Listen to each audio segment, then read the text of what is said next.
misterio, sean bienvenidos a Dimensión Enigma. En lo más alto de los cerros orientales de Bogotá se erige majestuoso el icónico Cerro de Monserrate, junto a su compañero Guadalupe, velando como guardianes tutelares sobre la capital de Colombia. Con una altitud impresionante de 3.152 metros sobre el nivel del mar y una historia que se remonta a por lo menos 16 millones de años. Estos cerros, con rocas cretácicas pertenecientes al grupo Guadalupe, son testigos de la evolución geológica de la región. El primer mito es que tú puedes subir al Monserrate caminando sin cansarte. Ese es el primer mito. El segundo mito es que si tú subes en pareja, al bajar se separan las parejas. Entonces hay que tener cuidado con eso. Y el tercer mito es que si tú subes en pareja pero dices que no son pareja, no pasa nada. Antes de que Monserrate adquiriera su nombre actual, en el siglo XVII se le conocía como el Cerro de las Nieves. Sin embargo, su verdadera transformación comenzó en 1620, cuando la familia Fernández de Valenzuela inició la construcción de la ermita en el cerro. Este lugar, que alguna vez fue conocido como Pueblo Viejo, marcó el comienzo de un asentamiento español liderado por el conquistador Gonzalo Jiménez de Quesada. La Basílica del Señor de Monserrate, erigida como lugar de peregrinación religiosa desde la época de la colonia, se convierte en un fascinante crisol de atractivos para la ciudad. Lo religioso, lo cultural y lo gastronómico se reúnen en este punto histórico de la ciudad. Ascender al cerro puede conllevarle a las personas que lo visitan experiencias diversas. Puede realizarse a través del sendero peatonal u optar por la modernidad del teleférico aéreo o el nostálgico funicular terrestre. Estos métodos de ascenso, inaugurados en 1939, han añadido comodidad y accesibilidad a la experiencia. Y ya en la cima de Monserrate, la joya arquitectónica que destaca es el santuario del Señor Caído de Monserrate. A las personas que querían desaparecer las llevaban al pico de las guacamayas. Después de cenar, les decían, camino, vamos a tomar unas fotos. Y los ponían en un tronquito que había y les disparaban y les botaban al pico de las guacamayas. A lo largo de los años, la fachada de la iglesia y el edificio de ingreso al funicular han sufrido transformaciones, siendo remodelados en los años 1960 con un estilo, entre comillas, falso neocolonial, marcando una época de cambios estilísticos que, aunque modernizó la apariencia, no estuvo exenta de controversias al destruir algunas obras republicanas e historicistas del siglo XX. Aquí las señoras de la cocina de Santa Clara, cuando se quedaban en la noche alistando la comida para el otro día, haciendo preparaciones, le bajaban los tacos de la luz, les botaban las tapas de las ollas al piso y les cambiaban todo de lugar. De hecho, nosotros trabajamos un Viernes Santo aquí en el restaurante San Isidro y me dio por asomarme y bajaban 3 monjitas, eso de las 11 de la noche. Y uno dice, 3 monjitas, Viernes Santo, que se me salió curiosidad y salí a mirar. Y bajaban las monjitas y bajaban con una cadena, arrastrando la cadena. Cuando yo salí aquí a la puerta, las monjitas llevan en la esquina y fui corriendo a mirar las monjitas. Y cuando llegué a ver a las monjas ya no estaban. Eran 3 monjitas vestidas de negro y blanco, como las monjitas antiguas. Monserrate, con su historia milenaria, sigue siendo un faro que ilumina a la ciudad, fusionando lo espiritual con lo terrenal en un rincón emblemático que cautiva a quienes se aventuran a explorar su cima. Y ahora es mi turno de contarles algunas historias inexplicables, paranormales, mitos, leyendas. Recuerden que al final son ustedes quienes sacan su propia conclusión de lo que aquí se cuenta. En esta ocasión, el segundo episodio de Historias Paranormales en Monserrate, Bogotá. Bienvenidos.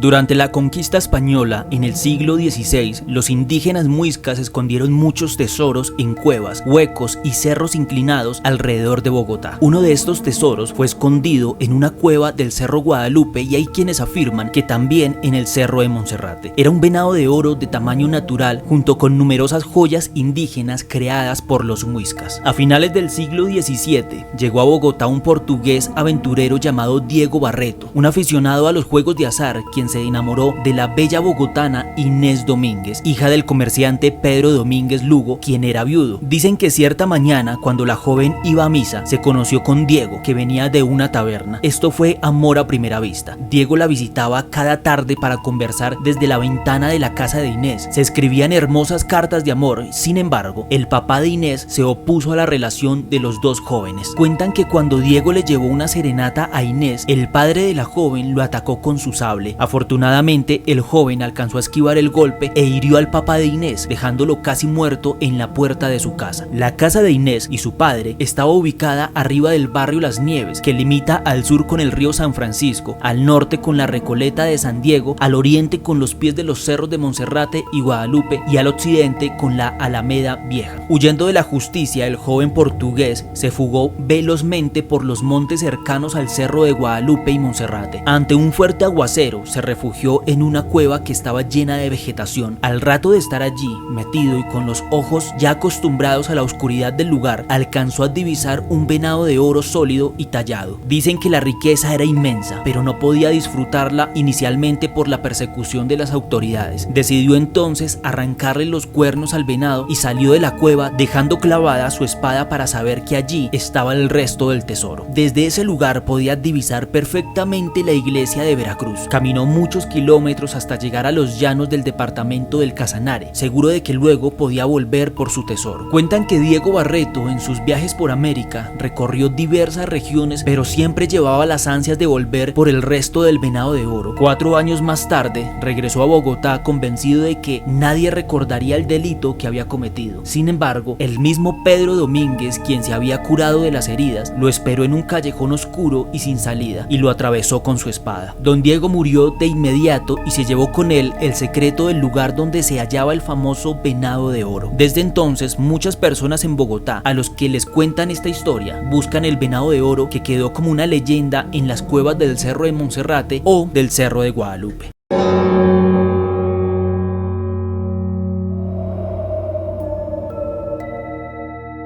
Hola, tengo una historia. Resulta que vi el video de Monserrate y me pareció genial. Yo pensaba que mi miedo a Monserrate era ilógico, pero escuchando esas historias veo que no. Bueno, te cuento 2 historias que en realidad no tienen nada que ver una con la otra. Una me pasó a mí y otra a mi mamá. Yo era muy pequeña, tendría unos 6 años. Ahora tengo 25. Era la primera vez que iba a subir a esa iglesia y nos aventamos con mi familia por el funicular. A mi mamá no le gustaba para nada el camino a pie. Estando allí, yo recuerdo la sensación de miedo que tuve en el trayecto de subida. Era muy pequeña, pero recuerdo muy bien cómo me sentía abrumada por una pesadez horrible. Llegando a la cima, cuando uno se baja, recuerdo a mi mamá diciendo que no me soltara ni me alejara mucho. Pero de la nada yo empecé a caminar lejos de ella. De pequeña siempre era muy obediente, pero esa vez simplemente desacaté por razones que ni siquiera ya puedo recordar lo que me había dicho mi mamá. Solo recuerdo alejarme de mi mamá llorando y viéndola. El caso es que mientras me alejaba, empecé a ver muchísimas sombras. También recuerdo que me llevaban a Monserrate porque mi abuelo tenía la costumbre de llevarme a todos los cementerios a escondidas de mi mamá para visitar a sus familiares fallecidos. Cabe aclarar que yo no estaba bautizada, entonces mi mamá tenía mucho miedo de que el famoso frío de los muertos se me pegara. Mientras veía todas estas sombras, yo me agarré a un barandal que había antes de entrar a la iglesia y solo recuerdo haberme agarrado con todas mis fuerzas mientras algo me empujaba a entrar. Allí llegó un cura al cual nunca le distinguí la cara porque se le veía como borrosa y simplemente se quedó parado ahí a mi lado. No preguntó nada, solo se quedó allí y yo solo veía sombras pasar y escuchaba como si hubiera un tumulto de gente. Hasta sentí mi cuerpo mojado del frío y la neblina que venía donde se distinguían aquellas sombras. Era como si estuviesen trabajando y pasando de un lado a otro con cosas. Yo sentí como si fueran horas ahí sentada. Seguía sintiendo esa fuerza que me empujaba y recuerdo ponerme a llorar porque no veía gente normal. Gritaba llamando a mi mamá y todo estaba muy oscuro, como cuando esa luz entre las 6 de la tarde que no se distingue aún si es de día o de noche. Recuerdo que entre más gritaba por mi mamá, más cerca sentía a esas sombras y más cerca sentía a ese cura. Cuando volteé a mirar para decirle que me ayudara a buscar a mi mamá, recuerdo que se agachó hasta quedar como a mi altura o a la altura de mi cabeza y fue cuando me di cuenta que no tenía nada. No tenía ojos, no tenía boca, nada. Me puso las manos en los hombros, yo cerré los ojos y ahí grité con todas mis fuerzas: llamé llamando a mi mamá. Luego los volví a abrir y en vez de la cara de ese sujeto, vi la cara de mi mamá. Y como toda madre colombiana que se preocupe, pues me regañó y me sacudía mientras me decía muchas cosas por haberme alejado de su lado. Me dijo que ella volteó a mirar y que yo ya no estaba, y que cuando ella me llamó, yo me senté en la escalera y me tomé de la baranda. Yo miré alrededor y estaba soleado. Le pregunté a mi mamá que en qué momento se había hecho de día y que dónde estaba el padre o el sacerdote este sin cara. Mi mamá solo me sacudió, me agarró del brazo, me limpió las lágrimas y no me soltó más. Ya no veía sombras y la gente que veía se vestía normal y con colores. No quería entrar a la iglesia y cuando entré le seguía rogando a mi mamá que nos devolviéramos, que no quería estar allí. Mi mamá cuenta que yo solo me solté por unos instantes, pero yo tengo ese recuerdo de que algo me llevaba, algo me conducía hasta ese lugar y que fueron horas las que pasé allí.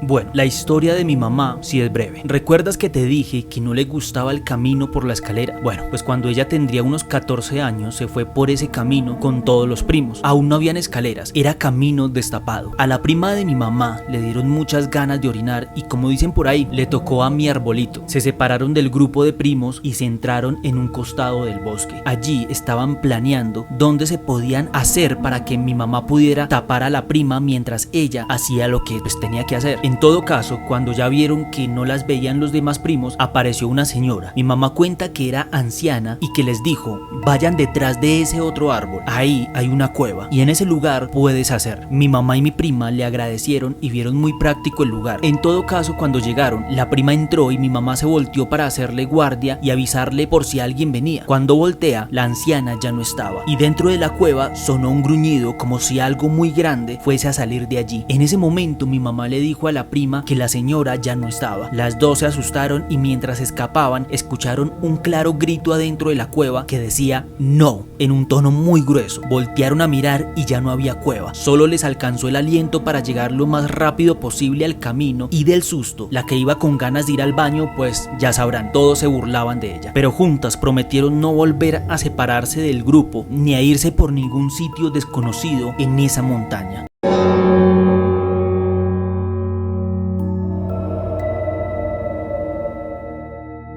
Lo que quiero contarle es una historia que me pasó y que ya la he consultado con mediums y personas que tienen dones de ver los espíritus, pero todos concuerdan que esa energía es un ser extraño y muy poco común en el mundo paranormal. Resulta que yo trabajé en Monserrate y siempre tenía que llegar a ese lugar por la zona del parqueadero. Yo siempre llegaba temprano y me pasó algo muy raro. Cada vez que cruzaba por el parqueadero, toda energía o pensamiento malo con el que yo estaba llegando o con el que yo cargaba simplemente desaparecía por completo. Esto me causaba curiosidad, aunque algunos de mis compañeros decían lo contrario y otros simplemente lo rechazaban porque no creían en nada paranormal. El caso es que yo comencé a percibir que alguien como que me seguía o que algo flotaba sobre mi cabeza. Es muy raro de explicar, pero a veces veía una sombra adicional junto a la mía a pleno mediodía y parecía como si tuviera a un animal sobre mi cabeza, como si fuera un bicho pero demasiado grande. Esto siempre me pasaba llegando al parqueadero de Monserrate o estando ahí trabajando en ese parqueadero, y de una vez yo volteaba la mirada hacia el cielo para ver qué era lo que causaba esta sombra y no encontraba nada, ningún animal sobre mi cabeza ni nada. Esto me causó tanta curiosidad que consulté a personas expertas en el caso, como ya se lo dije. Con la investigación que hicieron y el video que tú me mostraste de la sombra en el parqueadero,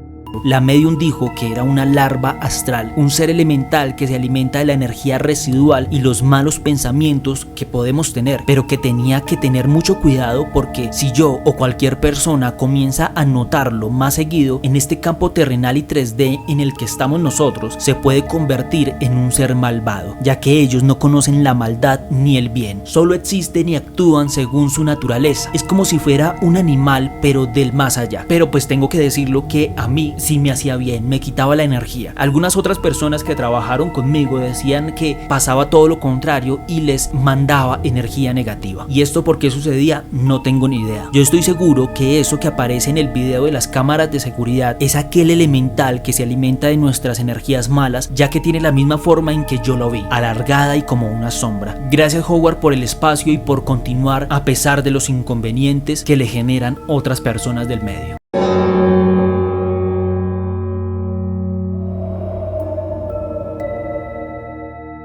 Mire, Howard, recuerdo claramente aquellos días en los que subía a Monserrate 3 veces por semana, a las 4:30 de la mañana. Era una rutina que disfrutaba, correr por los caminos empinados mientras la ciudad aún estaba dormida. A pesar de los rumores de inseguridad, nunca le presté mayor atención a esto, ni a las advertencias de familiares, ni de amigos, ni de nadie, pues que decían que era un lugar peligroso y subir sin compañía era aún más riesgoso. En 1998, una amiga decidió subir en una de esas mañanas. Salió a las 6 de la mañana con su esposo y su hijo, pero su experiencia sí fue muy diferente a la mía. A mitad de camino fueron abordados por ladrones armados que les quitaron todo, desde cosas materiales hasta el dinero. Después de ese día, mi amiga juró no volver a Monserrate, pero pues a pesar de eso, yo sí continué yendo. Alrededor de 3 años después, subiendo y bajando más o menos en una hora, me ocurrió algo muy curioso. La verdad, a mí me gustaba mucho ese horario porque me sumergía en la belleza como de la ciudad, del paisaje, de la naturaleza y por supuesto de la madrugada. Y fue en una de esas mañanas, antes de que saliera el sol sobre los cerros de Monserrate, cuando ocurrió algo inexplicable y más aterrador que lo que uno puede llegar a pasar al ver un fantasma. Es decir, ahora sí me tocaba el turno a mí porque me iban a robar con arma de fuego. Yo escuché que me gritaron cuando pasé junto a una vuelta del cerro. Me iban a salir por delante, pero yo alcancé a cruzar y seguir subiendo, pues yo iba trotando. Claro, con la adrenalina a 1000 y los malditos ladrones detrás de mí, yo ya subía más rápido. Pero algo que muchos no saben, y es que cuando uno tiene mucho miedo comienza como a ser torpe, a temblar y a imaginarse 1000 casos que le pueden hacer a uno estando a solas y lo llegan a agarrar. Entonces, en una parte del camino, cuando sentí una de las manos de los ladrones casi tocarme la espalda, tropecé torpemente y fui a dar a un costado del camino. Desde donde estaba lograba ver la iglesia, pues entonces estaba muy cerca de esta. El ladrón me insultaba y me decía que yo era lo peor, que había pensado solo en robarme nomás, pero que esa carrera que se había metido para alcanzarme no iba a ser en vano y que me iba a hacer algo más. Cuando pude gritar, les daba patadas, los rasguñé y golpeé de 1000 formas hasta que me sacaron el revólver y me lo pusieron en la cabeza. En eso vi bajando por el mismo camino a 2 mujeres vestidas de negro, con cadenas enormes atadas a sus extremidades. Bajaban hacia nosotros. Parecían monjas, pero su presencia era muy rara. Parecían era que estuvieran como disfrazadas. Los ladrones que me perseguían se detuvieron y se apartaron de mí lentamente al ver a estas figuras. Yo le digo las monjas, y estas monjas flotaban en el aire, Howard. Yo me percaté de que no se le veían los pies, era como si no tuvieran. Lo único que se arrastraba por el piso eran sus cadenas, las cuales hacían el sonido característico del metal rozando la roca. Y para no alargarle más el cuento, Howard, allí todos los que estábamos salimos a correr, los ladrones camino abajo y yo camino arriba. No quise mirar atrás ni pensar en eso. Todo había sido muy aterrador para mí y el corazón estaba que se me salía. No sé tampoco qué pasó con los ladrones ni con nada. Me refugié en la iglesia cuando abrió. Cuando ya decidí marcharme, después de horas, pasé corriendo por esa parte y todo el camino me sentí perseguida. De esa manera dejé de subir a este cerro por un largo tiempo hasta que le conté a mi abuela y ella dijo que eso era normal, que esas almas necesitaban de misas y plegarias para salir de ese limbo, que por eso me ayudaron a mí, así que yo tenía que ayudarlas. Por ese motivo les pagué varias misas y cuando volví al sitio, que tuve el valor de hacerlo, les dejé unas flores en la parte donde se me aparecieron. Muchas gracias por escucharme, Howard.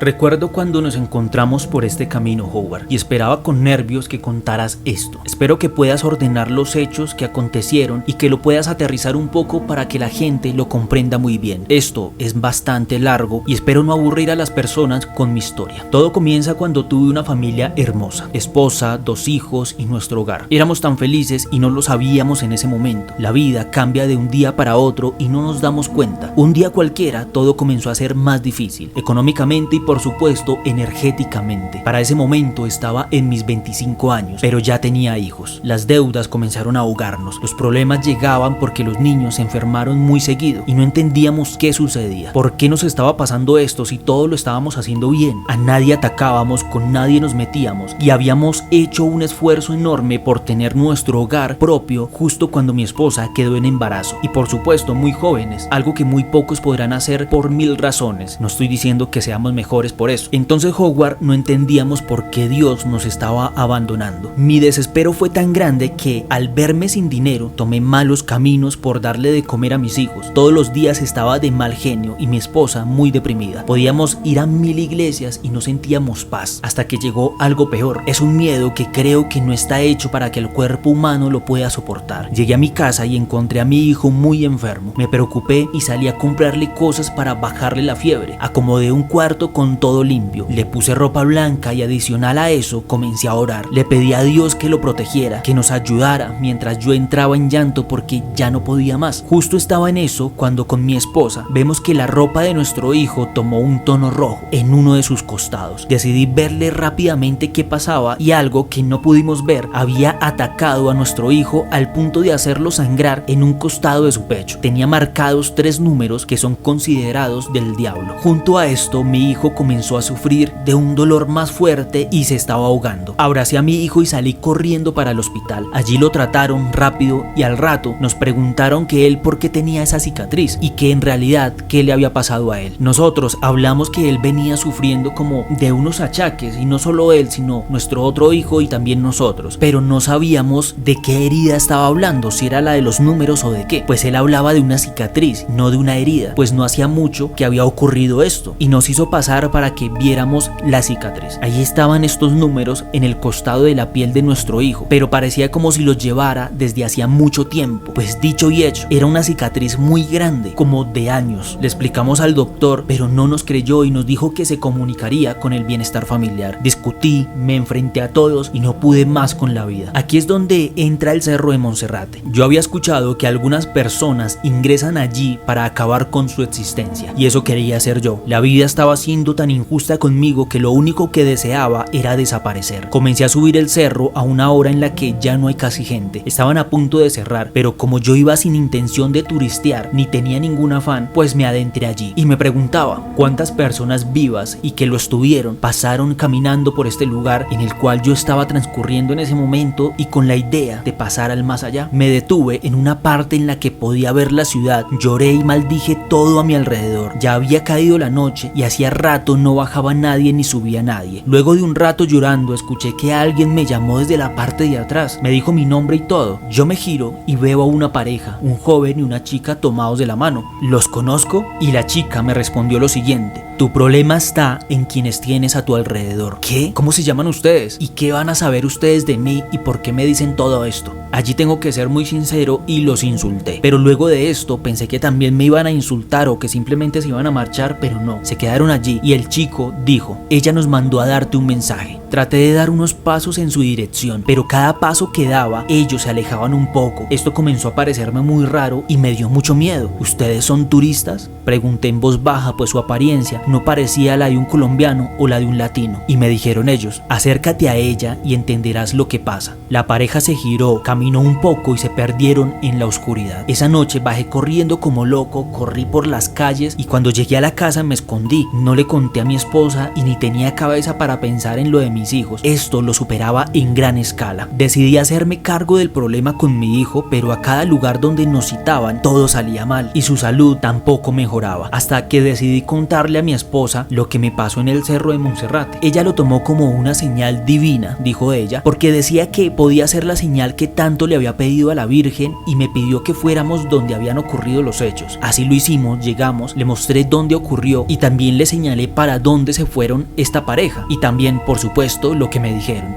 pero que yo no entendía nada, que seguro me estaban tomando del pelo. Entonces mi esposa se acerca a la Virgen que estaba allí cerca. Es una escultura que está a un lado del camino, justo antes antes de una vuelta. Mi esposa la miraba y la miraba hasta que encontró algo. Alguien junto a una vela había dejado 2 fotos. Howard no me lo va a creer. Lo que aparecía en una foto era una parte de nuestra casa, pero una parte interna de la casa, la cual mostraba era junto al lavadero y al baño de visitas. En la segunda foto estaba la cara de mi cuñada. Mi esposa dijo que esto era un mensaje de la Virgen y que por eso a mí me lo habían revelado. Acércate a ella y entenderás lo que pasa, es decir, que tenía que acercarme a la Virgen. Desde ese día comenzamos a atar cabos y buscamos en la zona que mostraba la foto. No se veía nada, todo estaba muy limpio, todo estaba muy normal, hasta que nuestro otro hijo nos recordó que ese piso lo había puesto el esposo de mi cuñada cuando remodelamos la casa. No me importó romper todo y comenzar a cavar. Toda una noche nos llevó y en la madrugada encontramos una caja enorme que en su interior tenía fotos de todos nosotros, atadas con cuerdas negras, animales muertos, muchos bichos y simbología extraña. Eso tenía una energía muy fuerte. Adicional a eso estaba escrito como si fuera una historia o como si fuera un diario lo que cada uno de la familia iba a comenzar a vivir y a sufrir. La enfermedad de mi hijo tal cual estaba escrita ahí, lo mío, bueno, todo al detalle. Lo único que sí decía era que por nada del mundo los espíritus que nos estaban atacando y trabajando debían dejarnos subir a Monserrate porque allí la Virgen nos cuidaba y ella nos liberaría de inmediato de todo esto. Pero mire cómo son las cosas, Howard. Llegué allí por casualidad y fue así que encontramos lo que nos estaba arruinando la vida. Todo eso fue rociado con agua bendita y luego lo quemamos en un lugar seguro. Eso fue como quitarnos un peso de energía mala de encima y todo poco a poco fue tomando un rumbo más tranquilo y de paz. Lo extraño es que la cicatriz de mi hijo desapareció de un momento a otro y el caso quedó como una negligencia del médico que se confundió. Ahora siempre vamos hasta el cerro de Monserrate a agradecerle a la Virgen y en especial al sitio donde ocurrieron los hechos. Aunque como lo dije antes, todas las cosas malas que fueron ocurriendo en nuestra familia hizo que nos separáramos, pero hoy en día somos muy buenos amigos.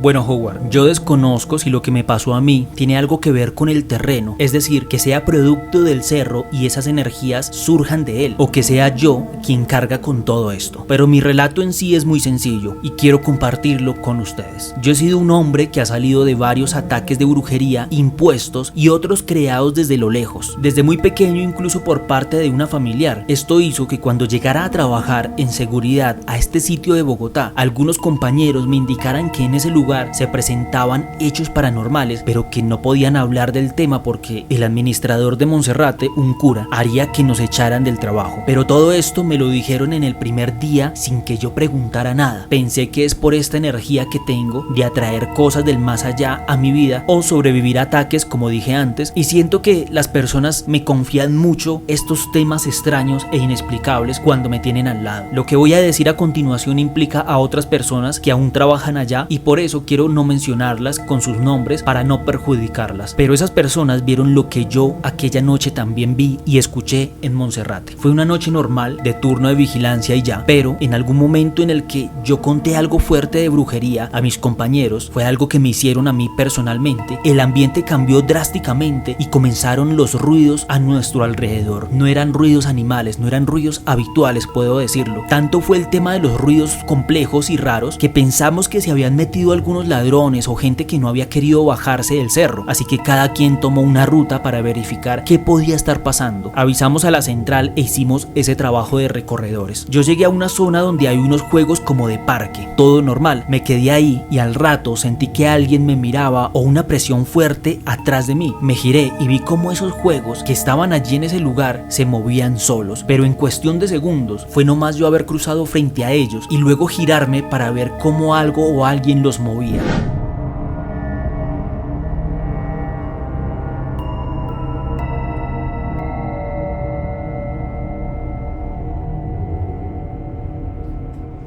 Y no había ningún compañero allí cerca o no en ese momento. Luego de estar viendo esos juegos, de nuevo los ruidos, pero hacia el monte oscuro de la montaña. Hacia esa parte estaban mis compañeros, también escuchando un poco estos ruidos. Nos reunimos allí, yo encendí la linterna y pues la verdad no lograba ver muy bien, hasta que escuché la risa de una mujer o de algo. Lo que pasa es que la risa era de un tono muy agudo, casi como la de un niño. Por eso digo que era como de una mujer. Yo me azoré y comencé a paniquearme, pues el sonido venía como de los árboles o como como del aire y buscando con la linterna, mi luz se topó con algo que estaba volando junto al árbol y casi sobre el borde de una pendiente del cerro. No sé cómo explicarle lo que vi. Recuerdo que era oscuro como una pelota cubierta de pelo, con ojos y una boca humana, unas entre comillas manos y en ellas como 3 dedos en forma de garra. O no sé si fue mi mente la que lo recuerda así por el miedo que tenía. Lo que sí era notorio era que tenía como una especie de alas blancas pequeñas. No recuerdo tampoco ningún animal con esas características. Duré viéndolo un rato nomás, igual que mis compañeros, y luego se perdió en la oscuridad del monte. Yo salí corriendo y detrás mis compañeros, y todos allí comenzamos a contarle a los demás lo que habíamos visto y lo que pasó. Esto llegó a oídos de los duros del lugar y pues me pidieron el cambio de puesto. Hoy en día trabajo en mi restaurante propio, Howard. Nada que ver con Monserrate. Pero esa fue mi historia. No sé qué fue ni quiero saberlo, y por allá nunca más volví a subir. Es un lugar tranquilo, pero donde ocurren cosas paranormales también, que quizás, como dije al inicio, las traigo yo, pero nada. Un abrazo y yo apoyo el misterio colombiano.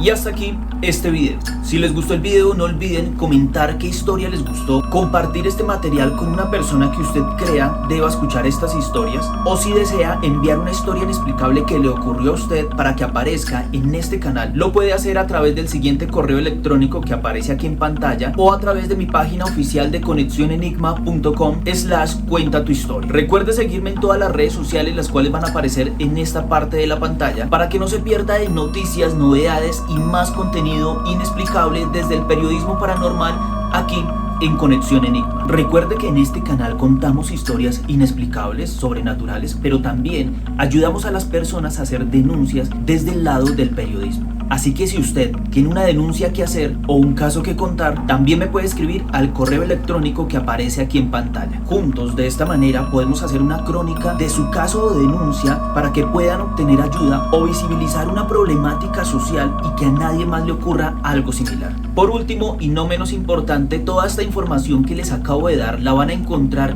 en la descripción de este video. Enlaces directos, correos, redes sociales, todo muy bien ordenado. Esto es importante porque cada semana les estaré informando sobre sorteos, promociones, descuentos en mi libro que constantemente están sacando en diferentes librerías de todo el país. Y no siendo más, nos vemos en un próximo episodio con historias paranormales de Colombia.